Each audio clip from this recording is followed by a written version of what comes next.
Hello, everyone, and welcome to episode 2 of the Tech Loft podcast. In today's episode, we're going to be discussing the PS4 and if it's reached its end of its life cycle. But before we begin, I just want to remind everyone that you can access our show on Anchor.fm, Spotify, iTunes, Stitcher Radio, Pocket Casts, Overcast, Player FM, and more to come. If you need to reach out to the podcast, myself, you can reach us via Twitter at the Tech Loft.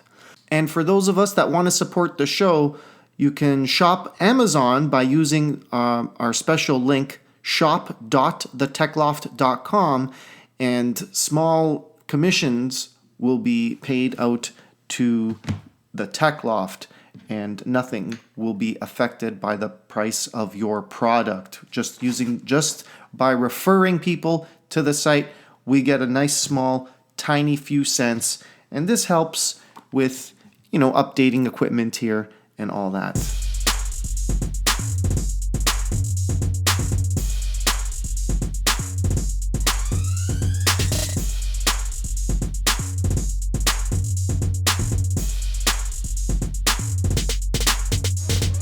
So there's been some chatter over the internet that Sony may be bringing the PS4 to an end. Now, I think this is all just clickbait. There was an article from a couple of weeks ago where John Kodera, the CEO of Sony Interactive Entertainment, was discussing the next 3 years for the Sony PlayStation 4. Now, let's give a little bit of background here. Now, I've had a PlayStation 1, PlayStation 2, PlayStation 3. I've also had an Xbox 360. So let's take a look at the life cycles here. The original Xbox was available from 2001 until its discontinuation in 2009. And so that's about 8 years right there. The Xbox 360 was available from 2005 up until 2016. That's 11 years.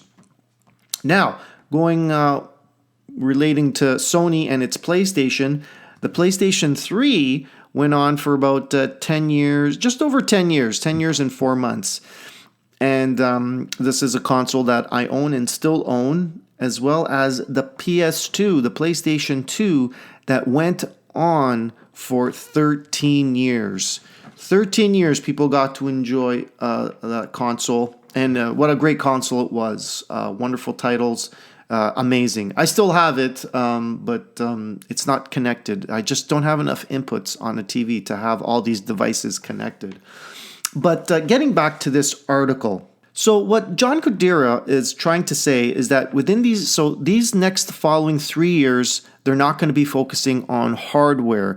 Now, personally, my opinion is that they're not going to be bothering with hardware refreshes like we've seen already, where we've seen an original console. Then after 2-3 years, we see a refresh console where it's smaller, more efficient and all that. And especially now with this PS4 Pro and even with the Xbox One, with their higher end model, I think that's it. They're not going to be focusing on maybe refreshing, bringing out new, not new, but re-releasing existing hardware. So what he is saying is that they're going to be focusing more on their, from hardware to more of their online services, where Sony takes $60. You pay $60 for a year for a subscription package.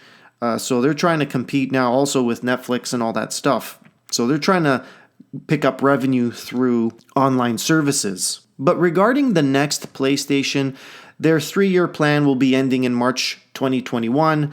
So by then, we may be seeing the next PlayStation, probably called the PlayStation 5. Now, it's also written here in this article, said that John Kodera is looking at better ways to incorporate mobility into the PlayStation brand, much like how Nintendo has the Switch, where you can use it at home as well as take it as a portable device.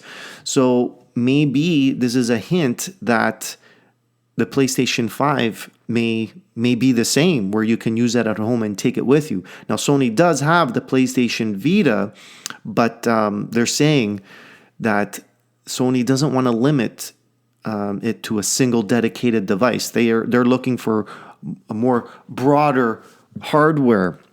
So that's something to keep in the back of your mind if you're thinking about the next the next gen console. But me personally, I don't mind a dedicated home device that stays in the home and a dedicated device for mobile gaming. I do have a PlayStation Vita. Sometimes it comes with me, sometimes it's not. Sometimes I just don't have time to play when I'm just on the go. But going back to the subscription service that Sony offers, the PlayStation Plus program, which currently has 34 million users and has reoccurring revenue of $60 a month, as I've mentioned before.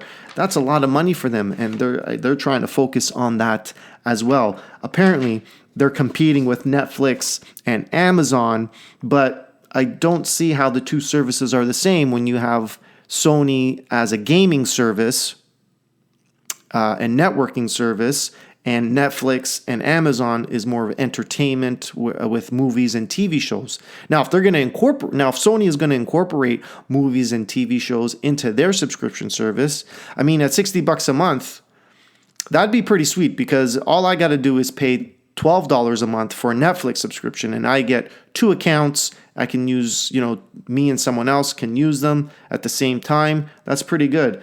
But if they were to bring in some video into that, some movies and TV shows, well, then I can get rid of one, namely the Netflix, and get all my movies and shows from the Sony. But then we're going to be talking about limitations and licensing and all that stuff of what is available and what's not. But going back to the topic at hand, Sony is not discontinuing the PlayStation 4. I think this is just someone trying to make a clickbait title, so you can click on the link. And I didn't mean to do the same, but I just saw this article and I'm like, oh no, I hope not. I mean, the PlayStation 4 released in 2003, it's only 5 years old, and it's really, really too soon to put an end to it. Hopefully we get another, I don't know, I'd like to see 5 years. That'd be some real longevity, real bang for your buck. In the end, folks, Sony is not discontinuing the PlayStation. They're just not bothering with any refreshes. At least that's my take on it. And they're going to be now focusing on online services, games, just getting product out there into your hands.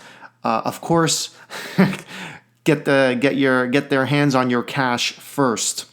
But I think PlayStation 4 owners have nothing to fear about early retirement for the PlayStation 4.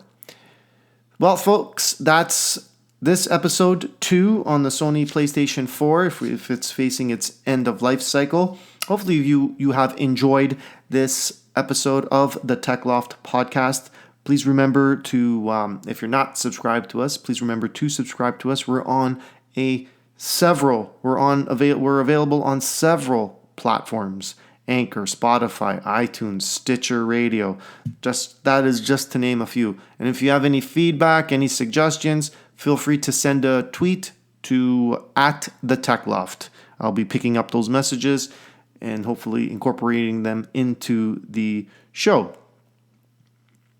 As always, I'm Sal for the Tech Loft podcast. Thanks for listening, and ciao for now.